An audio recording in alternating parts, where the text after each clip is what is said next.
اور اگر وہ میرا مجمع میں ذکر کرتا ہے تو میں اس سے بہتر مجمع میں یعنی فرشتوں کے مجمع میں جو معصوم اور بے گناہ ہیں کہ اس کا تذکرہ کرتا ہوں۔ اگر بندہ میری طرف ایک بالشت متوجہ ہوتا ہے تو میں ایک ہاتھ اس کی طرف متوجہ ہوتا ہوں، اور اگر وہ ایک ہاتھ بڑھتا ہے تو میں 2 ہاتھ ادھر متوجہ ہوتا ہوں، اور اگر وہ میری طرف چل کر آتا ہے تو میں اس کی طرف دوڑ کر جاتا ہوں۔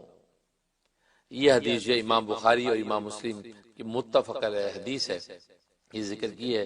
باقی اس کے علاوہ جو ہے وہ ترمذی، ابن ماجہ، ان سب نے اس روایت کو نقل کیا ہے۔ شرح: اس حدیث قدسی میں حق تعالی شانو نے ذکر اللہ کرنے والوں کے لیے 8 انعام و اکرام بیان کیے۔ 8 انعام و اکرام بیان ہوئے۔ نمبر 1، بندہ مومن کے گمان کے مطابق اللہ تعالیٰ اپنی رحمت و قدرت کو موڑ دیتے ہیں، اور اس سے بندے کے گمان کی قدر و قیمت بتلائی گئی ہے، اور در پردہ نیک گمان کی تلقین بھی کر دی گئی۔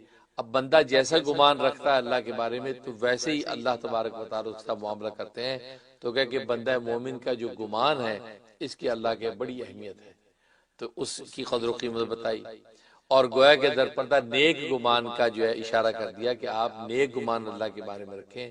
اللہ کے بارے میں جب نیک گمان رکھیں گے تو اللہ تبارک و تعالیٰ بھی آپ کے لیے نیک فیصلے کریں گے۔ نمبر 2، ذاکر کو اللہ سبحانہ و تعالیٰ اپنی جلیل قدر معیت اور رفاقت عطا کر دیتا ہے، ذکر کرنے والوں کو اپنی معیت عطا کر دیتا ہے۔ تو فرمایا کہ میں اس بندے کے ساتھ جو میرا ذکر کرتا ہے میں اس کے ساتھ ہوتا ہوں، تو اللہ کی معیت نصیب ہوتی ہے۔ نمبر 3، بندہ ذاکر کے منشا اور مرضی کے مطابق چپکے چپکے اس کو دل میں یاد کرتا ہے۔ تو گویا کہ بندہ دل میں جب یاد کرتا ہے تو اللہ تبارک و تعالیٰ بھی اس کے منشا کے مطابق اس کو دل میں یاد کرتا ہے، کیونکہ ذاکر کا منشا دل میں یاد کرنے کا ہوا تو اللہ تبارک و تعالیٰ کو اس کا یہ دل میں یاد رکھنا، یہ اس قدر یہ منشا اس کو پسند آتا ہے کہ اللہ بھی اسی کے مطابق دل میں یاد کرتا ہے۔ اس سے بھی ذاکر کی اہمیت کا پتہ چلتا ہے۔ نمبر 4، اور اگر ذاکر اجتماعی مجلس میں اللہ کا ذکر کرتا ہے تو اللہ اس کے منشا کے مطابق مجمع میں اس بندے کو یاد کرتا ہے۔ بندہ اگر مجمع میں اللہ اللہ کر کے یاد کر رہا ہے تو گویا کہ اللہ تبارک و تعالیٰ بھی پھر اس کو مجمع میں یاد کر رہا ہے۔ نمبر 5، بلکہ انسانوں سے زیادہ پاکیزہ اور نورانی مجلس میں اللہ اس بندہ ذاکر کا تذکرہ کرتا ہے۔ تو گویا کہ فرشتوں کے مجمع میں اللہ تبارک و تعالیٰ اس بندے کا ذکر کرتے ہیں، اور ظاہر ہے کہ ملائکہ کا مجمع جو ہے اس بندے کے دنیا کے مجمع سے بہت اعلیٰ عرفہ اور پاکیزہ ہے، تو یہ بہت بڑا انعام۔ نمبر 6، پھر اللہ کے ہاں اس ذاکر کا یہ مقام ہو جاتا ہے کہ اب یہ ذکر کے ذریعے اپنے اللہ کی طرف ایک بالش بڑھتا ہے تو اللہ اس کی طرف ایک ہاتھ بڑھ کر قرب اجلال عطا کر دیتا ہے۔ تو گویا کہ اللہ اس کے بڑھنے کی اس قدر جو وہ قدر کرتا ہے کہ وہ ایک بالی بڑھتا ہے تو اللہ ایک ہاتھ اس کی طرف بڑھتا ہے۔ نمبر 8، بندہ ذاکر جب ایک ہاتھ اور بارش کی بجائے باقاعدہ اور متواتر اللہ کی طرف چل نکلتا ہے تو اللہ تعالیٰ اس کی طرف دوڑ کر ایسا قرب اجلال عطا کر دیتا ہے کہ اللہ اس کی آنکھ بن جاتا ہے جس سے وہ دیکھتا ہے، اللہ اس کا ہاتھ بن جاتا ہے جس سے وہ پکڑتا ہے، اللہ اس کے قدم بن جاتا ہے جس سے وہ چلتا ہے۔ دیکھو کس قدر اس ذاکر کی اللہ کے یہاں قدر و قیمت ہے کہ اللہ تبارک و تعالیٰ اس کی آنکھ بن جاتے ہیں جس سے وہ دیکھتا ہے۔ تو گویا کہ اللہ تبارک و تعالیٰ کی نصرت اور تائید اس قدر اس کے ساتھ ہو جاتی ہے۔ گویا جس قدر ذاکر ذکر اللہ میں کثرت اور مجاہدہ بڑھاتا جائے گا اتنا ہی اللہ کے قرب کی جانب ترقی کرتا جائے گا۔ نیز ذکر نفسی اور قلبی کی فضیلت اور قبولیت عند اللہ کا پتہ چلتا ہے۔ تو گویا کہ اللہ کے ہاں جو ہے ذکر نفسی یعنی قلب میں یاد کرنے کی بھی بڑی فضیلت و اہمیت ہے کہ حق تعالی شانو بندے کے قلبی اور سری ذکر کو قبول کر کے خود بھی اس بندہ ذاکر کا تذکرہ اپنے قلب اور نفس میں کرنے لگتے ہیں۔ اس رب عظیم کی شان کے لائق ہے۔ ظاہر ہے کہ قلب و نفس میں ذکر کرتے ہیں، اب وہ قلب و نفس کیسا ہے ویسا جیسے اس رب عظیم کی شان کے لائق ہے، ہم اس کا کوئی ہے تصور قائم نہیں کر سکتے۔ اور ساتھ ہی ذکر لسانی اور جہری کا اجتماعی مجلس میں ہونا بتلایا گیا کہ ذکر جہری اور مجمع کے اندر ذکر اس کا بھی ثبوت مل رہا ہے، وہ ہے کہ اس کا بھی ذکر کر دیا، اور ساتھ ہی ذکر لسانی جہری کا اجتماعی مجلس میں ہونا بتلایا گیا ہے، اور اس کا فضل و قبول ایسا کہ خود رب کریم فرماتے ہیں کہ میں خود بھی اس بندہ ذاکر کا ذکر اجتماعی ایسی مجلس میں کرتا ہوں جو ملائکہ کی نورانی مجلس ہوتی ہے۔ اور مجلس و مجمع اس لیے کہا اس میں بلند آواز سے جہری ذکر ہوتا ہے۔ تو دیکھو مجمع کو جہری ذکر لازم ہے۔ اب مجمع اکٹھا ہوتا ہی اس لیے تاکہ سارے مل کے جہری ذکر کریں، لا الہ الا اللہ، لا الہ الا اللہ، یا اللہ اللہ اللہ، اس کا ذکر کریں۔ تو معلوم ہے کہ جہری ذکر کرنا بلند آواز سے خود یہ اللہ تبارک و تعالیٰ کی حدیث قدسی یعنی اس کا منشا ظاہر ہو رہا ہے، اس لیے جو ہے وہ جہری ذکر جو ہے کرنے کو اس قدر پاکیزہ قرار دیا۔ حدیث نمبر 2، حضور اکرم صلی اللہ علیہ وسلم نے ایک مرتبہ صحابہ کرام رضوان اللہ علیہ مجمعی سے ارشاد فرمایا، کیا میں تم کو ایسی چیز نہ بتاؤں جو تمام اعمال میں بہترین چیز ہے اور تمہارے مالک کے نزدیک سب سے زیادہ پاکیزہ ہے اور تمہارے درجوں کو بہت زیادہ بلند کرنے والی ہے اور سونے چاندی کو اللہ کے راستے میں خرچ کرنے سے بھی زیادہ بہتر ہے، اور جہاد میں تم دشمنوں کو قتل کرو اور وہ تمہیں قتل کریں، اس سے بھی بڑی ہوئی ہے۔ صحابہ کرام رضوان اللہ علیہ مجمعین نے عرض کیا کہ ضرور بتلائیں۔ نبی اکرم صلی اللہ علیہ وسلم نے ارشاد فرمایا، اللہ کا ذکر ہے، ذکر اللہ یعنی اللہ کا ذکر ہے، یہ جو کرو گے تو اس کے اتنے اونچے مقامات اور درجے ہیں۔ حوالہ صحیح حدیث ہے، یہ مسند احمد کی اور سنن ترمذی میں بھی ہے، ابن ماجہ اور مسند حاکم میں بھی۔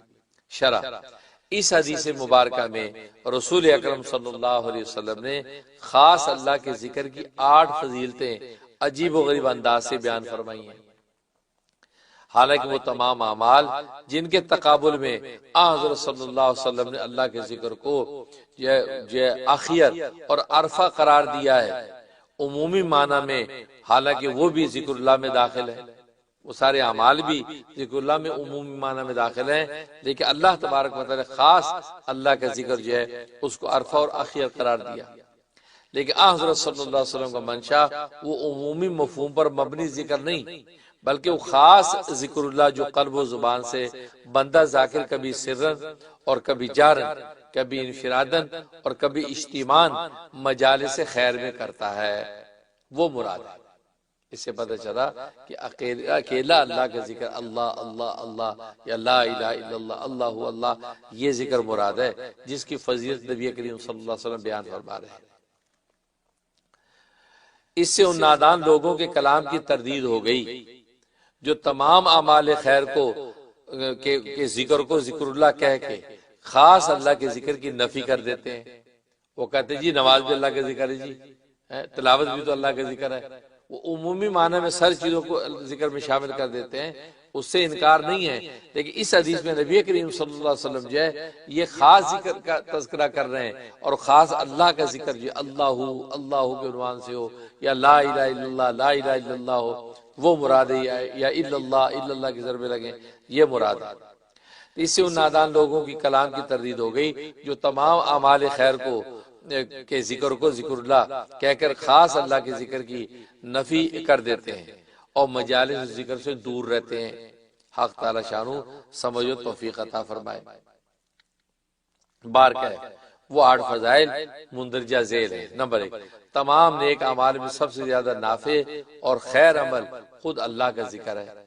نمبر 2، بادشاہوں کے بادشاہ اور ہر چیز کے مالک کے مطلق کی نظر میں سب سے زیادہ پاک اور عمدہ اللہ کا ذکر ہے۔ نمبر 3، بندہ ذاکر کے ذکر کر بندہ ذاکر کے درجات عالیہ کو اللہ کی نگاہ میں سب سے زیادہ بلند کرنے والی چیز اللہ کا ذکر ہے۔ جو اللہ کا ذکر کرنے والا ذاکر ہے اس کے درجے کو سب سے زیادہ جو بلند کرتی ہے اللہ کے ہاں وہ اللہ کا ذکر ہے۔ نمبر 3 بتایا کہ بندہ ذاکر کے درجات عالیہ کو اللہ کی نگاہ میں سب سے زیادہ بلند کرنے والی چیز اللہ کا ذکر ہے۔ نمبر 4، اللہ کی راہ میں سونا لٹانے سے بھی زیادہ اعلیٰ افضل اور نافع اللہ کا ذکر ہے۔ حالانکہ انفاق فی سبیل اللہ کی کس قدر اہمیت ہے کہ وہ کسی ذی علم و فضل سے مخفی نہیں، مگر اللہ کا ذکر جس میں بغیر کچھ خرچ نہیں کرنا پڑتا وہ سب سے عرفہ ہے۔ نمبر 5، اللہ کی راہ میں چاندی لٹانے سے بھی زیادہ نفع بخش عمدہ عمل اللہ کا ذکر ہے۔ اللہ کی راہ میں چاندی لٹانے سے بھی زیادہ افضل عمل جو اللہ کا ذکر ہے۔ سونے کے ذکر کے بعد چاندی کے ذکر کی بظاہر کوئی ضرورت نہیں رہتی تھی۔ جب کہتے سونا جب وہ لٹانے سے بھی افضل ہے تو پھر سونے سے کمتر ہے چاندی، تو چاندی کے ذکر کرنے کی ضرورت ہی نہیں تھی۔ اس کی کیا وجہ ذکر کیا یہ بتا رہے ہیں۔ تو نمبر 5 میں بتایا اللہ کی راہ میں چاندی لٹانے سے بھی زیادہ نفع بخش عمدہ عمل اللہ کا ذکر ہے۔ سونے کے ذکر کے بعد چاندی کے تذکرہ کی بظاہر کوئی ضرورت نہیں ہونی چاہیے تھی، مگر رسول اللہ صلی اللہ علیہ وسلم نے سونے کے انفاق کے بعد چاندی کا ذکر کیوں کیا؟ حالانکہ سونا بظاہر چاندی سے زیادہ قیمتی ہے، تو جب ذکر اللہ زیادہ قیمتی شے کے انفاق سے زیادہ اعلیٰ اور خیر ہے تو ادنا شے سے تو بطریقہ اولا عرفہ ہوگا، بطریقہ اولا عرفہ اور اعلیٰ ہوگا، تو پھر چاندی کی ذکر کی کیا ضرورت ہے؟ یہ شبہ آپ حضرات کو سمجھ میں آ گیا ہوگا کہ جب سونے کا ذکر کر دیا کہ سونا لٹانے سے افضل اللہ کا ذکر ہے، تو بعد میں پھر کہا چاندی لٹانے سے بھی افضل اللہ کا ذکر ہے، تو یہ سونا تو اعلیٰ چیز ہے، اعلیٰ سے جب یہ ذکر افضل ہے تو چاندی تو ادنا ہے سونے کے مقابلے میں، اس سے تو بطریقہ اولا آٹومیٹکلی افضل ہوگا، اس کا ذکر کرنے کی ضرورت کیا تھی؟ یہ اس کا جواب دے رہے ہیں۔ دراصل یہ ہر شخص کی اپنی حیثیت کے مطابق ارشاد نبوی ہے۔ سونا چونکہ مہنگا اور قیمتی ہوتا ہے وہ کسی کسی کے پاس ہوتا ہے، ورنہ متوسط ادنا درجے کے لوگوں کے پاس عام طور پر چاندی اور چاندی ہی کے زیورات ہوتے ہیں۔ تو مالدار کے حق میں سونا خرچ کرنا بڑا عمل ہے، مالدار کے حق میں سونا خرچ کرنا بڑا عمل ہے، لہذا اس اعتبار سے ذکر اللہ کی فضیلت بتلا دی کہ اللہ کے ذکر سونا خرچ کرنے سے بھی افضل، جبکہ ایک عام متوسط شخص کے حق میں چاندی بھی اسی قدر قیمتی اور مہنگی چیز ہے جس قدر ایک مالدار کے حق میں سونا قیمتی ہے۔ تو عام آدمی کے اعتبار سے بھی ذکر اللہ کی فضیلت واضح کر دی کہ اس شخص کے راہ للہ